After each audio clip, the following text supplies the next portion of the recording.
मैं मंजू श्रीवास्तव आज के दिन की शुभता लिए ये आशा करती हूँ कि आप सभी अपने अवकाश का सार्थक उपयोग कर रहे होंगे। मेरा ये वीडियो कक्षा 11 के छात्र छात्राओं के लिए है। मैं आज हिंदी विषय में कबीर की साखी से आपका परिचय कराऊंगी। साखी की व्याख्या से पहले साखी शब्द का अर्थ क्या है, आइए जान लेते हैं।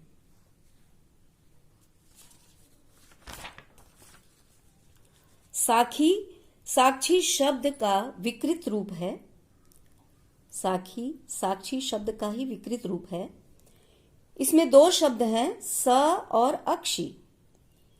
स का तात्पर्य है सहित और अक्षी का तात्पर्य है आंख। अब पूरा अर्थ मिलाकर हुआ आंखों के सहित। कहने का तात्पर्य है कि जो आंखों से देखे वही साक्षी है, आंखों से देखने वाला ही साक्षी है। तो इस तरह कबीरदास की साखी जो है वो साक्षी का परिवर्तित रूप है। अब आइए दोहा पढ़ते हैं।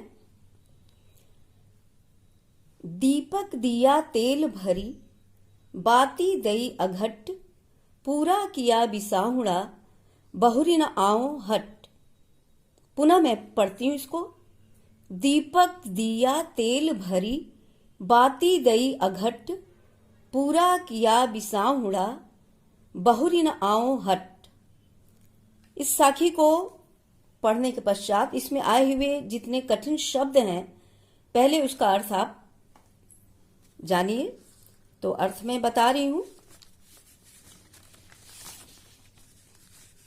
देखिए, अघट का तात्पर्य आपको नहीं पता होगा, तो अघट, बाती, बिसाहुड़ा, बहुरी, हट ये कठिन शब्द हैं जिनका अर्थ मैं आपको बता रही हूं।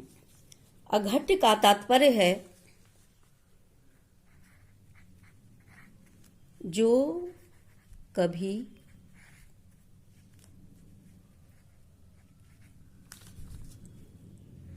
समाप्त न हो, जो कभी समाप्त न हो। बाती का तात्पर्य है बत्ती। बिसाहुड़ा, बिसाहुड़ा का मतलब है क्रय विक्रय, क्रय विक्रय। बहुरी का तात्पर्य है पुनः या दोबारा। हट, बाजार। इस तरह ये कठिन शब्दों का अर्थ हमने बताया। फिर से मैं दोहरा दे रही हूं।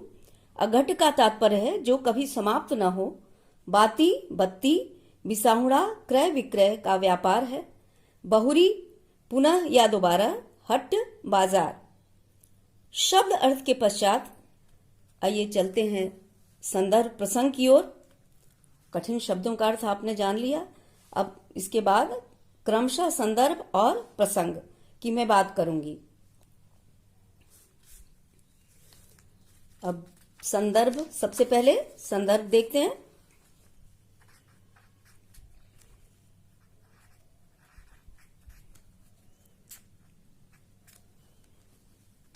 संदर्भ बहुत से बच्चे नहीं लिखना जानते हैं, इसलिए मैं बता रही हूं संदर्भ में क्या लिखना है। आप लिखेंगे प्रस्तुत दोहा हमारी पाठ्य पुस्तक। अब पूरा संदर्भ लिखना संभव नहीं है, मैं बता रही हूं, आप ध्यान से सुनिए। प्रस्तुत दोहा हमारी पाठ्य पुस्तक काव्यांजलि के साखी नामक पाठ से उद्धृत है। इसके रचयिता कबीर दास जी हैं। फिर से मैं दोहरा दे रही हूं। दोहा पर कोई भी दोहा है, कोई भी काव्य है, उसका संदर्भ आवश्यक होता है। फिर से मैं क्या लिखना है ये बताती हूं कि प्रस्तुत दोहा हमारी पाठ्य पुस्तक काव्यांजलि के साखी नामक पाठ से उद्धृत है।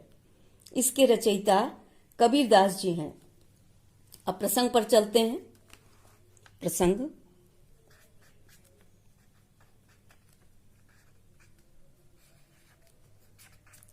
प्रसंग में आप लिखेंगे, प्रसंग तो भाव के अनुसार होता है। जो भी काव्य रचना, पंक्तियां जो भी आप पढ़ेंगे उसका प्रसंग उसके भाव के अनुरूप ही लिखा जाता है। तो आप लिखेंगे क्या?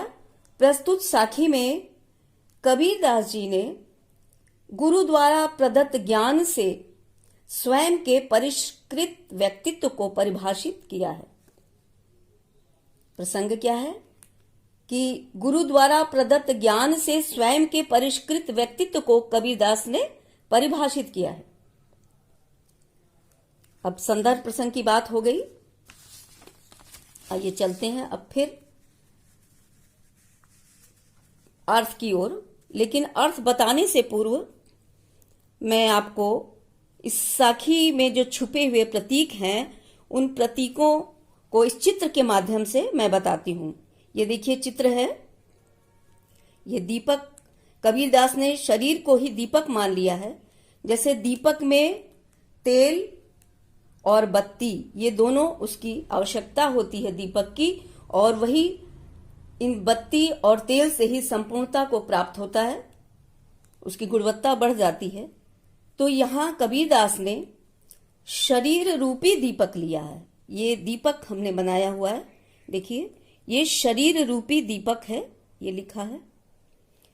और इसमें ये बत्ती जो है वो ज्ञान की बत्ती है, ज्ञान रूपी बत्ती है। और हर दीपक में तेल होना आवश्यक है, अन्यथा दीपक होने का कोई मतलब नहीं होता। तो इस दीपक में ईश्वरीय प्रेम रूपी तेल भरा हुआ है। ये दीपक ईश्वरीय प्रेम रूपी तेल से परिपूर्ण है। तो इन प्रतीकों को एक साथ समेटते हुए अर्थ की ओर चलते हैं। अब मैं इसका अर्थ आपको पहले चरणबद्ध तरीके से, 4 चरण है इसमें, इस दोहे में, तो एक एक चरण का अर्थ पहले मैं बताऊंगी और उसके बाद पूरे दोहे का अर्थ एक साथ बताऊंगी। तो पहला चरण है दीपक दिया तेल भरी। दीपक दिया तेल भरी, ये पहला चरण है। तो इसमें कबीरदास कहते हैं कि दीपक, ये शरीर रूपी दीपक है, और तेल जो है इसमें ईश्वर का प्रेम रूपी तेल भरा हुआ है। शरीर रूपी दीपक है और ईश्वर का प्रेम रूपी तेल भरा हुआ है। बाती दई अघट, बाती दई अघट का तात्पर्य है कि ऐसी बाती उनके गुरु ने लगाई है जो कभी समाप्त होने वाली नहीं है। अघट का तात्पर्य मैंने बताया था कि जो कभी समाप्त ना हो, तो बाती उसमें उन्होंने ऐसी लगाई है जो कभी समाप्त होने वाली नहीं है। पूरा किया विसाहुड़ा, इस तरह पूरा किया विसाहुड़ा, क्रय विक्रय का व्यापार मेरा पूर्ण हुआ। कबीरदास का कहना है कि क्रय विक्रय का व्यापार मेरा पूर्ण हुआ। बहुरिन आओ हट, अब मुझे इस संसार रूपी बाजार में पुनः आने की आवश्यकता नहीं है। अब आइए पूरे को मिलाकर अर्थ करते हैं। इस साखी के माध्यम से कबीरदास कहते हैं कि गुरु ने मेरे शरीर रूपी दीपक को ईश्वरीय प्रेम रूपी तेल से भर दिया और उसमें ज्ञान की ऐसी अक्षय बाती लगाई जिसके प्रकाश से मेरा संपूर्ण व्यक्तित्व आलोकित हो उठा। मैं आवागमन के चक्र से मुक्त हो गया। मुझे अब संसार रूपी बाजार में पुनः आने की आवश्यकता नहीं है। फिर से मैं अर्थ बता दे रही हूं। कबीरदास कहते हैं कि गुरु ने मेरे शरीर रूपी दीपक को ईश्वरीय प्रेम रूपी तेल से भर दिया और उसमें ज्ञान की ऐसी अक्षय बाती लगाई जिसके प्रकाश से मेरा संपूर्ण व्यक्तित्व आलोकित हो उठा। इस प्रकार मैं क्रय विक्रय के व्यापार से मुक्त हो गया। कहने का तात्पर्य है आवागमन के चक्र से मुक्त हो गया। मुझे अब संसार रूपी बाजार में पुनः आने की आवश्यकता नहीं है। यह अर्थ पूरा हो गया। अब अर्थ के पश्चात काव्य सौंदर्य भी जानना आपके लिए आवश्यक है। तो सबसे अब मैं काव्य सौंदर्य की बात करूंगी।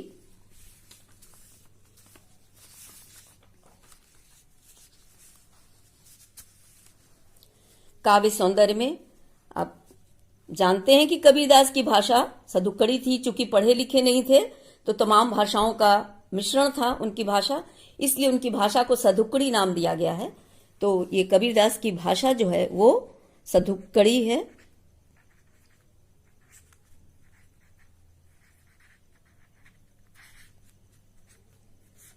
अलंकार, अलंकार रूप का अतिशयोक्ति,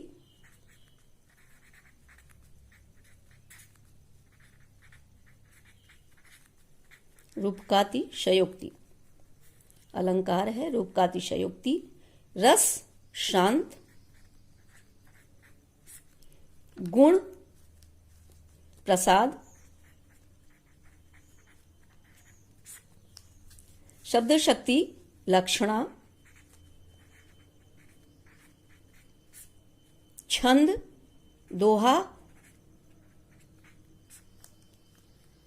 शैली प्रतीकात्मक शैली है क्योंकि इन्होंने दीपक के माध्यम से अपनी बात कही है।